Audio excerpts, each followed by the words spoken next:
Biggie versus Tupac, Stewart versus Kramer, and Fallon versus anyone with a sense of humor. Feuds between celebrities are nothing new, not even the youngest stars above the fray, as evidenced a week and a half ago when Miley Cyrus publicly took the band Radiohead to task for snubbing her at the Grammys, stating in an interview, "I'm gonna ruin them." The band responded by releasing a statement that read, "When Miley grows up, she'll learn not to have such a sense of entitlement," which is less of a criticism and more of a tragic misunderstanding of American culture. Now, no matter the reasons behind this standoff, one thing is clear. Win or lose, there can be only one. Who will survive the Boston Newsnet Celebrity Thunderdome standoff? Let's take a look at the contenders. Physical proportions. Cyrus is 5'5" and weighs anywhere between 90 and 108 pounds, depending on such factors as her diet at the time, tour schedule, and how much lip gloss she slathered on. On the other side of the scale is the entire band of Radiohead, which is comprised of 5 middle-aged men. Considering they're British men, however, there is little gain in terms of height, weight, or physical strength. This one goes to Cyrus, if only because Tom York has the bone density of a Rice Krispie treat. Advantage, Cyrus!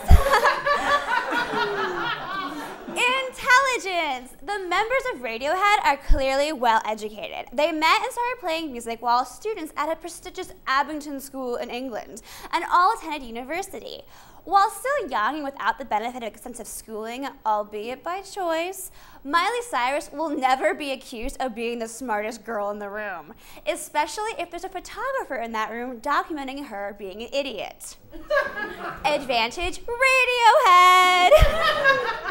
Musical ability. Now, this topic is almost completely subjective, but it can be said that both artists have fans so zealous, so adoring, that they alone, with no help from the actual music they love, are able to completely alienate non-fans.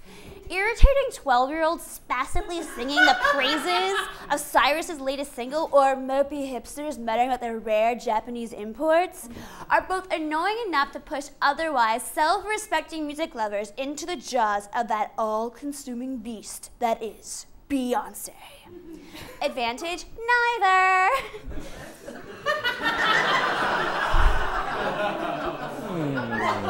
Hygiene. Yeah. Hygiene. Say what you want about Miley, but you have to admit, she is the closest that a human being can get to being shellacked. Both physically and figuratively, Cyrus has been buffed by her handlers to squeaky clean gloss, devoid of grit, grime, and many of the other common human flaws that make music interesting in the first place. And then there's Radiohead, who are so dirty looking that they had to stop putting their pictures on album covers in order to keep fans from catching pink eye.